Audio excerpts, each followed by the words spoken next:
Very good afternoon. Welcome to good health. ఇవాల్టి good health లో మనం తెలుసుకోబోయే సమస్య diabetes and hyper tension.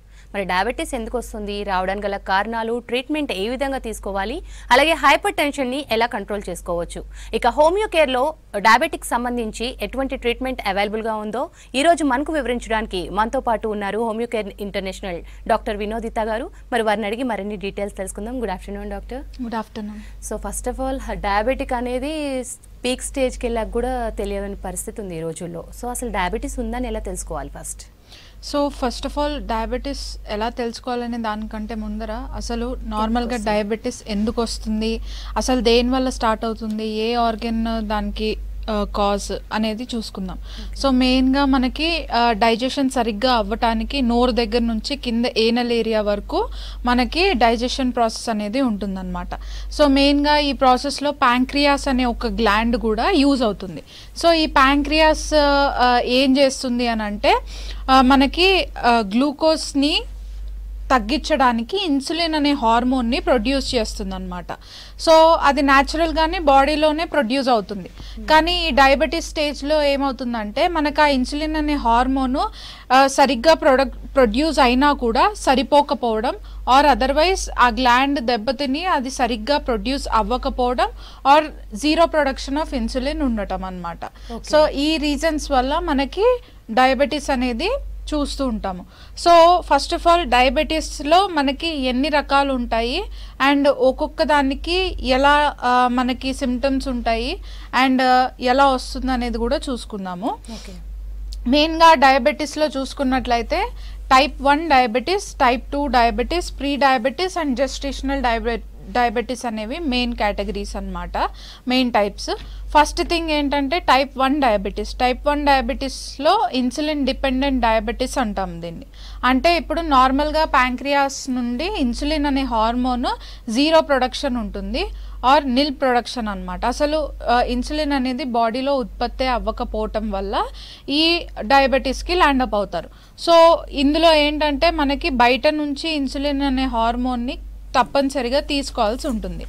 Second thing ఏంటంటే టైప్ 2 డయాబెటీస్. టైప్ 2 డయాబెటీస్లో మనకి ఇన్సులిన్ అనే హార్మోన్ ప్రొడ్యూస్ అయినప్పటికీ మనకి ఆ హార్మోన్ అనేది కరెక్ట్గా అవైలబుల్ లేకపోవడం, అంటే మన బాడీలో ఉన్న గ్లూకోజ్ చాలా హైలో ఉండటం, ఇన్సులిన్ అనేది చాలా తక్కువగా ఉండటం వల్ల మనకి ఈ డయాబెటీస్కి ల్యాండప్ అవుతూ ఉంటారు. సో ఇది టైప్ 2 డయాబెటీస్.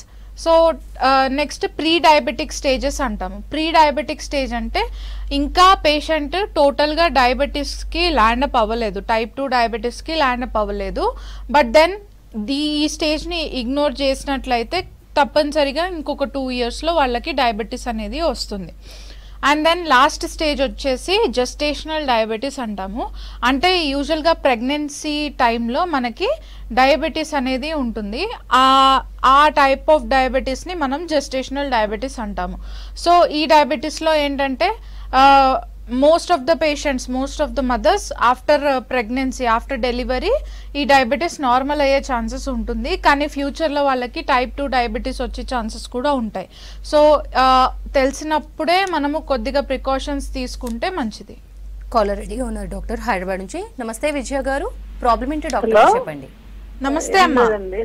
నాకు రీసెంట్ గా కొంచెం షుగర్ అనిపిస్తుంది. ఓకే. నైట్ నిద్ర పట్టక కొంత అట్లా కొంచెం ప్రాబ్లమ్స్ ఉండి నిద్ర లేక కొంత నాకు రీసెంట్ గా వచ్చిందండి. ఓకే. ఏది చెక్ చేయించుకున్నారమ్మా? ఫాస్టింగా లేదంటే HbA1c అమ్మా? ఫాస్టింగ్ చేయించాను మేడం. ఫస్ట్ చేయించినప్పుడు ఒక 15 days బ్యాక్ చేయించాను. చేపిస్తే అప్పుడు ఎంత వచ్చింది, 140. ఫాస్టింగ్ వచ్చి 140, ఫాస్టింగ్ వచ్చి 200 అనిపించింది. నిన్న చేయించుకున్నాను. మళ్ళీ నిన్న చేయించుకుంటే ఫాస్టింగ్ వచ్చి 156, ఇప్పుడు మళ్ళీ పోస్టింగ్ వచ్చి 165 ఉంది. ఓకే. ఏజ్ చూసుకున్నా కూడా మనకి ఆ డయాబెటిక్ స్టేజ్ లోనే ఉంది. మీ ఏజ్ ఎంత? నా ఏజ్ 52 years మేడం. ఓకే. ఇప్పుడు స్లీప్ డిప్రైవ్డ్ ఒకటి ఉంది కదా, ఇంకా వేరే సిమ్టమ్స్ ఏమన్నా ఉన్నాయా? కళ్ళు మసకగా ఉండడము, లేదంటే కాళ్ళు చేతులు తిమ్మిర్లి లాగా ఉండటము, ఇలాంటివి ఏమన్నా ఉన్నాయా? అదేం లేదు మేడం, అదేం లేదు. నాకు థైరాయిడ్ ఉంది ఒక 11 years గా. ఓకే. నేను దాని టెస్ట్ కోసం వెళ్ళి లాస్ట్ టైం ఫస్ట్ చేయించినప్పుడు దాని టెస్ట్ లో ఇది తెలిసింది. ఓకే, తగ్గుతుందమ్మా, నాట్ టు వరీ. మనకి ఇప్పుడే డయాగ్నోస్ అయింది కాబట్టి తొందరగా తగ్గే ఛాన్సెస్ ఉంటాయి. సో మీరు చేసుకున్న ఇన్వెస్టిగేటివ్ రిపోర్ట్స్ కూడా తీసుకొని ఒకసారి బ్రాంచ్లో కన్సల్ట్ అయితే ఇంకా క్లియర్గా మేము మీకు చెప్తాము. డాక్టర్, నార్మల్గా అంటే ఒకప్పుడు డయాబెటీస్ అనేది ఆఫ్టర్ 50 60s కనిపించేది. ఇప్పుడు అంటే పిల్లల్లో కూడా డయాబెటీస్ వస్తుంది. దీనికి కారణం ఏంటంటారు? So adulteration of food one reason అండి. అండ్ సెకండ్ థింగ్ ఏంటంటే ఏది పడితే అది ఎంత పడితే అంత తినడము. అండ్ థర్డ్ థింగ్ ఫిజికల్గా ఎక్సర్సైజెస్ లేకుండా ఉండటము. So these are the 3 main reasons మనకి ఈ type 2 diabetes even in small kids లో కూడా చూస్తాము. అండ్ చిన్నప్పుడే కానీ డయాబెటీస్ వచ్చింది అంటే అది టైప్ 1 డయాబెటీస్. దాన్ని మనము రివర్స్ బ్యాక్ అయితే చేయలేము. బట్ ఇన్ హోమియో మనకి ఆ టైప్ 1 డయాబెటీస్ని ఎట్లా తగ్గించవచ్చు అనేది కూడా ఉందన్నమాట. సో మెయిన్గా ఏంటంటే టైప్ 1 డయాబెటీస్లో ప్యాంక్రియాస్ అనే గ్లాండ్ ఇన్సులిన్ అనే హార్మోన్ని ప్రొడ్యూసే చేయదు. సో హోమియో మెడిసిన్ ఏం చేస్తుందంటే జీన్ లెవెల్లో యాక్ట్ అయ్యి మనకి ఆ ప్యాంక్రియాస్ గ్లాండ్ మీద ఆ ఇన్సులిన్ అనే హార్మోన్ ప్రొడ్యూస్ చేసేలాగా చేస్తుంది అనమాట. సో ఈ లెవెల్లో మనకి కరెక్షన్ జరుగుతుంది కాబట్టి తప్పనిసరిగా మనకి ఆ హార్మోన్స్ అనేవి ప్రొడ్యూస్ అవుతాయి. రైట్, కాలర్ రెడీగా ఉన్నారండి వరంగల్ నుంచి. నమస్తే అశోక్ గారు, ప్రాబ్లం ఏంటో డాక్టర్కి చెప్పండి. మేడం నమస్తే అండి. నమస్తే అండి. నాకు డయాబెటీస్ 2 ఉంది మేడం. ఓకే. నేను 3 months కింద నేను 3 నెలల కింద చేయించుకున్నా. తినక ముందుకు 97 ఉంది, తిన్న తర్వాత 123 ఉంది. ఎంత ఉందండి? 200? తిన్న తర్వాత 123 ఉంది మేడం, అన్నం తిన్నాక. మీకు కంట్రోల్లోనే ఉంది కదండి. మీకు ఎప్పుడైంది, ఎప్పుడు మీకు డయాగ్నోస్ అయింది ఇది? ఇది మన హలో, మళ్ళీ ఒకసారి చెప్పరా అండి అశోక్ గారు, మేడం ఎప్పుడు డయాగ్నోస్ అయింది మీకు డయాబెటీస్? 3 years అవుతుంది మేడం. 3 years. ఓకే. ఇప్పుడు ప్రస్తుతం ఉన్న లెవెల్స్ ఇవ్వండి. ఓకే, ఇప్పుడు ప్రస్తుతం ఉన్న లెవెల్స్ ని బట్టి చూసుకున్నట్లయితే మీ డయాబెటీస్ కంట్రోల్లోనే ఉంది. దీన్ని అలానే మెయింటైన్ చేయాలి అని అంటే మీరు కరెక్ట్గా రెగ్యులర్గా ఎక్సర్సైజెస్ చేస్తూ ఇప్పుడు తీసుకున్న ఏదైతే మెడిసిన్స్ తీసుకుంటున్నారో అది కంటిన్యూ చేస్తూ దాంతోపాటు కొంచెం ఫుడ్ అనేది ప్రాపర్గా ఇంటేక్ తీసుకుంటూ లెవెల్స్ ఆఫ్ ఫుడ్ అంటే ఇప్పుడు మనము క్వాంటిటీ ఆఫ్ ఫుడ్ ఎక్కువగా తింటున్నారు అని అంటే దాన్ని కొంచెం తగ్గించుకుంటూ మనం రెగ్యులర్గా ఎక్సర్సైజ్ చేస్తే ఇవి ఇట్లానే కంట్రోల్ అవ్వుకుంటూ వస్తాయి. బట్ డయాబెటీస్ టైప్ 2లో మనము చెప్పలేము, ఒక్కొక్కసారి ఫ్లక్చువేట్ అవుతూ కూడా ఉంటుంది due to the stress levels. So ఈ స్ట్రెస్ లెవెల్స్ కంట్రోల్ అవ్వటానికి కూడా హోమియోలో మనకి మెడికేషన్ ఉంది. సో ఒకసారి మీరు బ్రాంచ్ని కన్సల్ట్ అయితే గనక మీకు ఎటువంటి డైట్ ఫాలో అవ్వాలి, ఏమేమి ఎక్సర్సైజెస్ చేయాలి ఇవి కూడా క్లియర్గా చెప్తాం. డాక్టర్, అలాగే హైపర్ టెన్షన్, ఇది చాలా మంది చాలా లైట్గా తీసుకునే కాన్సెప్ట్ లాగే ఉంటుంది హైపర్ టెన్షన్. దీని గురించి మీరు ఏం చెప్తారు? సో యూజువల్గా హైపర్ టెన్షన్లో ఏంటంటే మనకి ఏదైతే ఆర్టరీస్ ఉంటాయో అవి మనకి థికెన్ అవుతాయి అన్నమాట. అంటే కొంచెం లావుగా అయిపోవటం ఇవి చూస్తాము. సో ఇందులో ఏంటంటే మనకి నార్మల్ బీపీ వచ్చేసి 120/80 ఉంటుంది. సో హై బీపీ అన్నప్పుడు అంటే హైపర్ టెన్షన్ ఉంది అని అంటే మనకి లెవెల్ ఆఫ్ రేంజ్ ఎంత ఉంటుందంటే 140 కంటే హై అండ్ కింద వచ్చేసి 100 కంటే అబవ్ ఉంది, 95 కంటే అబవ్ ఉంది అని అంటే దాన్ని హైపర్ టెన్షన్ కిందకి కన్సిడర్ చేస్తామన్నమాట. So what are the causes అనేది చూసుకున్నట్లయితే మెయిన్ వచ్చేసి cigarette smoking, second one alcohol consumption, third thing వచ్చేసి సాల్ట్ ఇంటేక్ ఎక్కువగా ఉండటము, మసాలా అండ్ ఆయిల్ ఫుడ్ ఎక్కువగా తీసుకోవటము అండ్ ల్యాక్ ఆఫ్ ఎక్సర్సైజెస్ అనేది బీపీకి మనకి మెయిన్ రీజన్స్ అన్నమాట. సో ఇందులో క్రానిక్గా మనము సిగరెట్ స్మోకింగ్ చేస్తూ ఉన్నామంటే మన ఆర్టరీస్ అనేది ఆబ్వియస్గా థిక్కన్ అయిపోయి ఈ కండిషన్కి ల్యాండ్ అప్ అవుతాము. సో ఈ కండిషన్ వచ్చింది అని అనగానే మనకి దీనివల్ల వచ్చే కాంప్లికేషన్స్ అనేవి మల్టిపుల్ ఉంటాయి అన్నమాట. సో వన్స్ అది ఎఫెక్ట్ అయింది అని అంటే హార్ట్కి ఎఫెక్ట్ అవుతుంది, కిడ్నీకి ఎఫెక్ట్ అవుతుంది అండ్ ఆల్సో సడన్గా స్ట్రోక్ వచ్చే ఛాన్సెస్ కూడా ఉంటాయి. సో దీన్ని స్టార్టింగ్ స్టేజెస్లోనే కంట్రోల్ చేసుకోలేదు అని అనుకుంటే ఈ కాంప్లికేషన్స్ అయితే కంపల్సరీగా వస్తాయి. కాలర్ రెడీగా ఉన్నారండి ఖమ్మం నుంచి. నమస్తే శ్రీనివాస్ గారు, ప్రాబ్లం ఏంటి డాక్టర్కి చెప్పండి. నమస్తే అండి. మేడం పాపకు ఎగ్జిమాను ఆస్తమా అండి, 5 సంవత్సరాలు 6 సంవత్సరాలు. ఓకే. మేడం గారు వచ్చేసి హైదరాబాద్ వెళ్తే మన జూబ్లీ హిల్స్ లో ఉన్నట్టు పిల్లల హాస్పిటల్కి వెళ్ళినామండి. ఓకే. వెళ్తే మేడం గారు ఇన్హేలర్ పెట్టారు, ఒక ఇన్సులిన్ కూడా రాశారు. ఓకే. ఇన్ఫ్లుయెంజా నేను రాస్తే అది పదే రాకుండా మళ్ళీ వస్తూనే ఉంది మేడం. మీకేమైనా అవగాహన మేడం చెప్తారా? సో ఆస్తమా ఉంది, అది 5 years నుంచి ఉంది. సో పాపకి ఏజ్ ఎంత? ఇప్పుడు 6వ సంవత్సరం అండి. Okay, 6 years. సో ఆస్తమా అనేది మనకి నార్మల్ గా లంగ్స్ లో ఏదైతే మనకి ఆ పైప్స్ ఉంటాయో అవి నారో అయిపోవడం వల్ల వచ్చే సమస్య. సో దీన్ని మనము ఎట్లా కరెక్ట్ చేయాలి అని అంటే, ఏదైతే మనకి సన్నగా నారోగా అయిపోయాయో దాన్ని మనం కరెక్ట్ చేయాలి ఇంటర్నల్గా. సో అది కరెక్ట్ అయిన వెంటనే మనకి మిగతాదంతా నార్మలైజ్ అవుతుంది. కాకపోతే చిన్నప్పుడే వచ్చింది కాబట్టి ఈ ఏజ్లోనే కానీ మెడిసిన్స్ తీసుకున్నట్లయితే మీకు ఫర్దర్గా ఈ ప్రాబ్లం రాకుండా, రిపీట్ అవ్వకుండా అండ్ ఆల్సో ఉన్న కండిషన్ని రివర్స్ బ్యాక్ చేసుకునేటట్టు మెడిసిన్స్ ఉంటాయి. సో ఒకసారి మీరు బ్రాంచ్ని కన్సల్ట్ అయితే గనక మీకేంటంటే ఒకసారి మీ రిపోర్ట్స్ అవన్నీ ఎవాల్యుయేట్ చేసి దాన్ని బట్టి ఏమేమైతే ఎక్సర్సైజెస్ చేయాలి అండ్ ఆల్సో ఎటువంటి డైట్ తీసుకోవాలి, దాంతో పాటు మెడికేషన్ ఎలా ఫాలో అవ్వాలనేది కూడా చెప్తాం. రైట్, కాలర్ రెడీగా ఉన్నారండి కరీంనగర్ నుంచి. నమస్తే రమేష్ గారు, ప్రాబ్లం ఏంటో డాక్టర్ చెప్పండి. కాల్ కట్ అయిపోయినట్టుంది. సో ఇప్పుడు హైపర్ టెన్షన్ గురించి మనం మాట్లాడుకుంటున్నప్పుడు కొంతమంది టెన్షన్తో హాస్పిటల్కి వెళ్తారు. అంటే బీపీని మనం ఎన్నిసార్లు చెక్ చేసుకొని అప్పుడు మనం హైపర్ టెన్షన్గా అనుకోవచ్చు? సో 3 times అయితే కంపల్సరీ చెక్ చేయాలి. Okay. So in a day మనము 3 times చెక్ చేసుకున్నాక ఒకవేళ లెవెల్స్ అనేవి అదే రేంజ్లో ఉన్నాయి అని అనుకుంటే, ఒకవేళ మనకి హై లెవెల్లో వచ్చింది ఆ రోజులో 3 times చెక్ చేసుకున్నప్పుడు కూడా, ఒక్కొక్కసారి టెన్షన్ వల్ల కూడా, అంటే చెక్ చేసుకుంటున్నప్పుడు నాకు బీపీ ఉందా లేదా అనే టెన్షన్ తోటి కూడా ఒక్కొక్కసారి రేజ్ అవుతూ ఉంటుంది. సో 3 times చెక్ చేసుకోవాలి 1 day.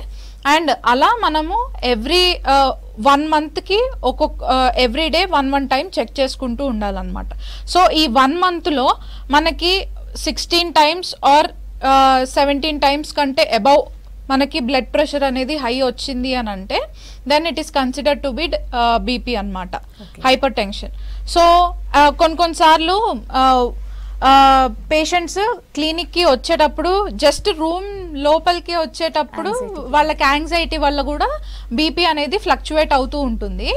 సో అటువంటి టైంలో ఏంటంటే పేషెంట్ని ఒక 10 minutes కూర్చోబెట్టి కొంచెం రిలాక్స్ అయిన తర్వాత బీపీ అనేది సిట్టింగ్ పొజిషన్లో చెక్ చేసి, స్లీపింగ్ పొజిషన్లో చెక్ చేసి, స్టాండింగ్ పొజిషన్లో కూడా చెక్ చేస్తాము. ఈ 3 పొజిషన్లో చెక్ చేసిన తర్వాత కూడా వాళ్ళకి బీపీ అనేది హై ఉంటే కనుక then it is considered to be hypertension. So డయాబెటీస్లో చాలామంది కూడా అలోపతి యూజ్ చేస్తూ తర్వాత హోమియోకేర్కి స్విచ్ అవ్వాలనుకుంటారు. సో వాళ్ళకి హోమియోకేర్ ఎంతవరకు హెల్ప్ అవుతుంది? సో మెయిన్గా ఇప్పుడు వాళ్ళు యూజ్ చేస్తున్న మెడిసిన్ వాళ్ళ లెవెల్స్ ఎంత ఉన్నాయి అనేది చూసుకోవాలి ఫస్ట్. ఆ లెవెల్స్ని ఒకవేళ నార్మల్ రేంజ్ కంటే బార్డర్ లైన్లో ఎక్కువగా ఉంది అని అంటే వెంటనే తగ్గిపోయే ఛాన్సెస్ ఉంటుంది.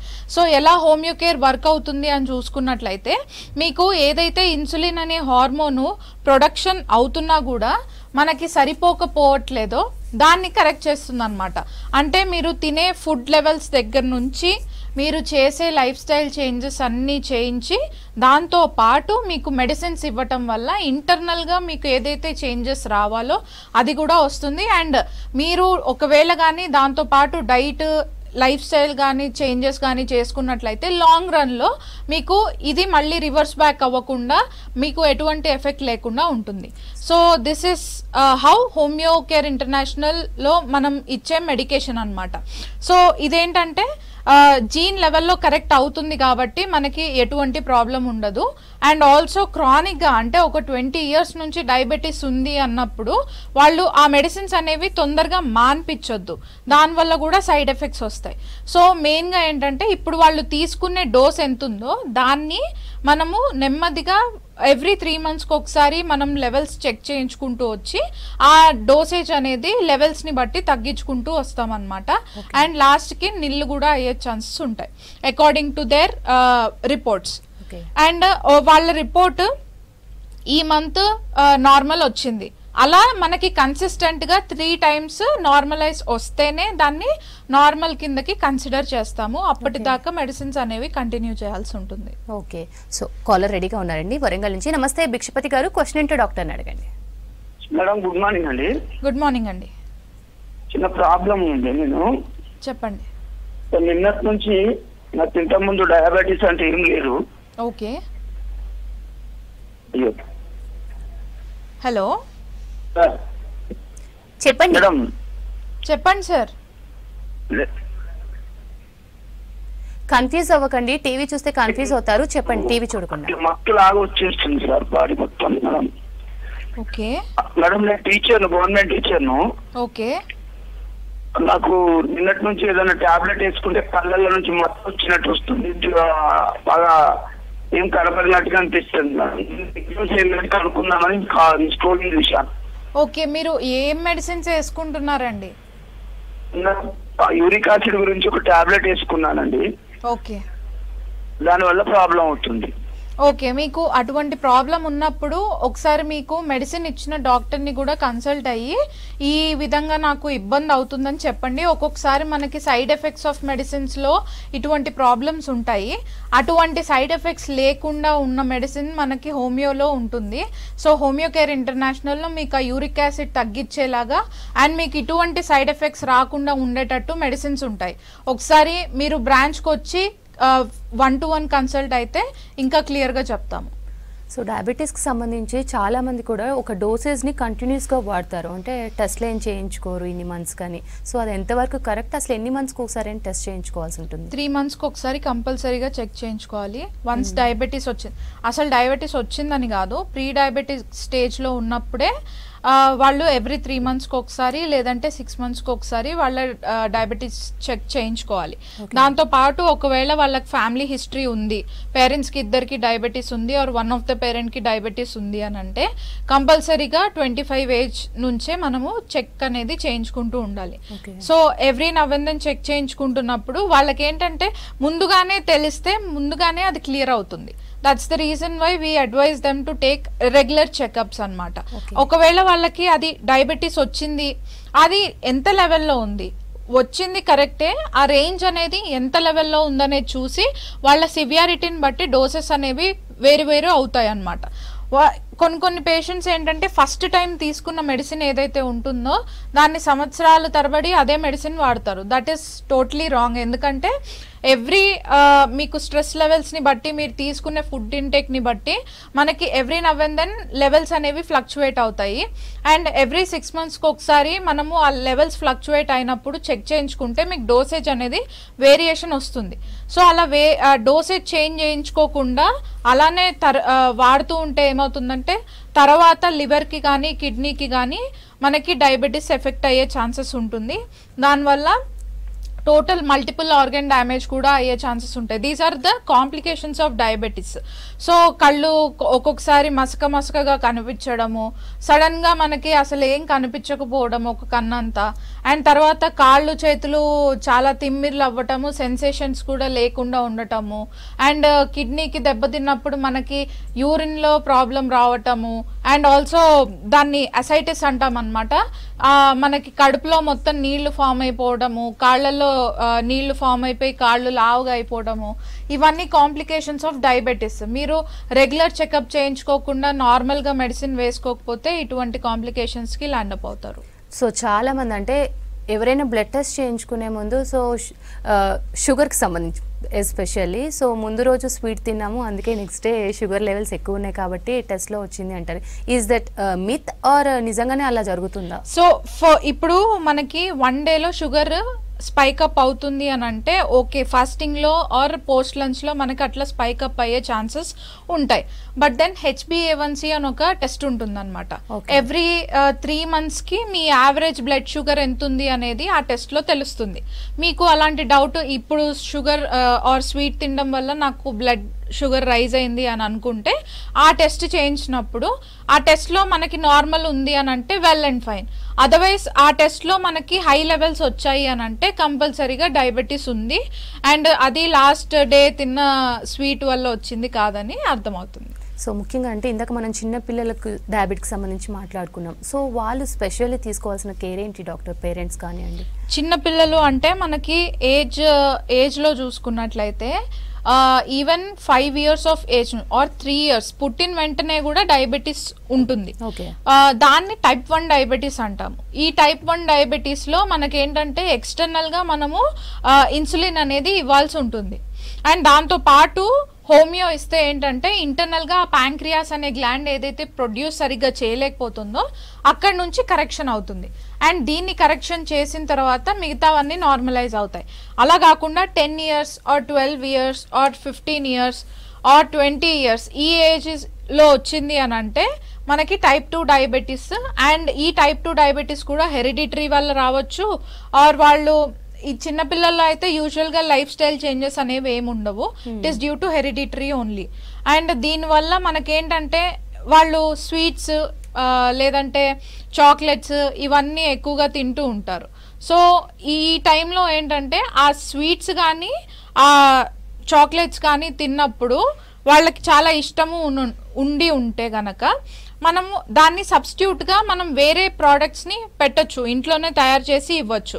ఫర్ ఎగ్జాంపుల్ చిక్కీ కానీ or anything like that. So anything which is healthy and little bit sweeter side అనమాట. అట్లాంటిది దాన్ని సబ్స్టిట్యూట్ చేసి ఇచ్చినట్లయితే హెల్త్ కి హెల్త్ ఉంటుంది and also diabetes glucose levels కూడా స్పైక్ అప్ అవ్వకుండా ఉంటాయి. సో పెద్దవాళ్ళ విషయానికి వస్తే లైఫ్ స్టైల్లో ఎటువంటి చేంజెస్ అంటే మ్యాండేటరీ చేంజెస్ ఏముంటాయి వాళ్ళకి? మెయిన్గా లైఫ్ స్టైల్ చేంజెస్ అంటే ఇప్పుడు ఒక 40 years 45 years ఆఫ్ ఏజ్కి డయాబెటీస్ వచ్చింది. సో ఆ ఏజ్లో డయాబెటీస్ మనకి ఒక 10 years నుంచి మనం పాటించిన లైఫ్ స్టైల్ వల్ల వచ్చిన డయాబెటీస్ అది. సో ఈ 10 years నువ్వు అసలు ఏం చేసావు, ఎట్లా ఫుడ్ కన్జ్యూమ్ చేసావు, ఎటువంటి ఫిజికల్ యాక్టివిటీ ఉందనేది కూడా కన్సిడర్ అవుతుంది. సో ఈ 10 yearsలో జరగంది 1 monthలో 2 monthsలో జరగదు. So we have to give that amount of time అనమాట.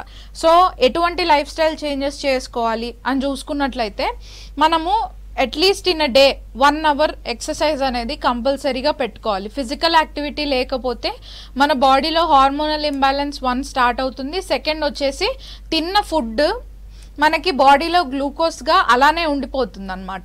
సో ఇన్సులిన్ రెసిస్టెన్స్ అనే ఒక కండిషన్ వస్తుంది. అండ్ ఇది చిన్నపిల్లల్లో ఇప్పుడు ఎక్కువగా చూస్తున్నాము, మెడ దగ్గర బ్లాక్నెస్ రావటము అండ్ పీసీఓడి ఎక్కువగా ఉండటం. సో ఇవన్నీ ఇన్సులిన్ రెసిస్టెన్స్కి దారితీస్తాయి. ఈ టైంలో ఏంటంటే ఫిజికల్ యాక్టివిటీ ఎక్కువగా ఉంది అని అంటే ఇవన్నీ కంట్రోల్ అయ్యే ఛాన్సెస్ ఉంటాయి అండ్ ఫర్దర్గా కాంప్లికేషన్స్ లేకుండా ఉండొచ్చు. సో ఇందాక ప్రెగ్నెంట్ ఉమెన్లో జెస్టేషనల్ డయాబెటిక్ సంబంధించి మాట్లాడారు. సో వాళ్ళు ఫ్యూచర్లో ఎటువంటి జాగ్రత్తలు తీసుకోవాలి నిజంగా ప్రెగ్నెన్సీలో డయాబెటీస్ ఉంటే? సో ప్రెగ్నెన్సీలో డయాబెటీస్ వచ్చింది అంటే 1 రీజన్ ఏంటంటే వెయిట్ గెయిన్ ఎక్కువగా ఉండటం మదర్కి, ఆర్ వాళ్ళు ఆ పీరియడ్ ఆఫ్ టైంలో ఎటువంటి ఫుడ్ కన్జ్యూమ్ చేస్తున్నారు అనేది కూడా కన్సిడర్ చేస్తాము. సో ఆ ఫుడ్ ఏదైతే తీసుకుంటున్నారో అది వన్స్ మీరు ప్రెగ్నెన్సీ తర్వాత కంట్రోల్ చేసుకున్నట్లయితే ఆర్ ప్రెగ్నెన్సీ టైం నుంచే మీరు కంట్రోల్ చేసుకుంటూ కొంచెం రెగ్యులర్గా ఎక్సర్సైజ్ చేస్తూ ఉంటే కనుక ఈ కండిషన్ ఫర్దర్గా రాకుండా ఉంటుంది. అండ్ ఆల్సో మీ లెవెల్స్ని బట్టి మెడికేషన్ వాడాలా అనేది కూడా చెప్తాము. Once the levels are very high మీకు తప్పనిసరిగా టైప్ 2 డయాబెటీస్ తర్వాత వస్తుంది. సో ఆ కండిషన్ రాకుండా ఉన్నదాన్ని రివర్స్ బ్యాక్ చేసుకోవడానికి మెడిసిన్స్ ఉంటాయి. సో డయాబెటిక్ పేషెంట్స్ ఎవరైతే ఉంటారో వాళ్ళు చేయాల్సిన dos and don'ts? So dos and don'ts వచ్చేసి ఫస్ట్ థింగ్ డయాబెటీస్ కానీ హైపర్ టెన్షన్ కానీ ఉన్నవాళ్ళు ఫస్ట్ థింగ్ ఏంటంటే every day at least 1 hour exercise చేయాలి కంపల్సరీ. సో మూమెంట్ అనేది బాడీకి లేకపోతే గ్లూకోజ్ స్పైకప్ అవుతుంది అండ్ ఆల్సో దాంతోపాటు మనకి బ్లడ్ ప్రెషర్ అనేది కూడా ఇంక్రీజ్ అవుతుంది. ఒకవేళ ఫ్యామిలీ హిస్టరీలో బీపీ కానీ ఉన్నట్లయితే మీకు హైపర్ టెన్షన్ వచ్చే ఛాన్సెస్ ఉంటుంది. సో ఇవి రాకుండా ఉండటానికి ఫస్ట్ థింగ్ మనం ఎక్సర్సైజ్ చేయాలి. సెకండ్ థింగ్ వచ్చేసి మన ప్లేట్లో ఎటువంటి ఫుడ్ అనేది కన్స్యూమ్ చేస్తున్నాము కరెక్ట్గా అబ్జర్వ్ చేయాలి. అంటే ఫర్ ఎగ్జాంపుల్ మనము ఎక్కువగా కార్బోహైడ్రేట్స్ తీసుకుంటున్నాము. కార్బోహైడ్రేట్స్లో ఏమేమి వస్తాయంటే బ్రెడ్స్, రైస్, చపాతీ.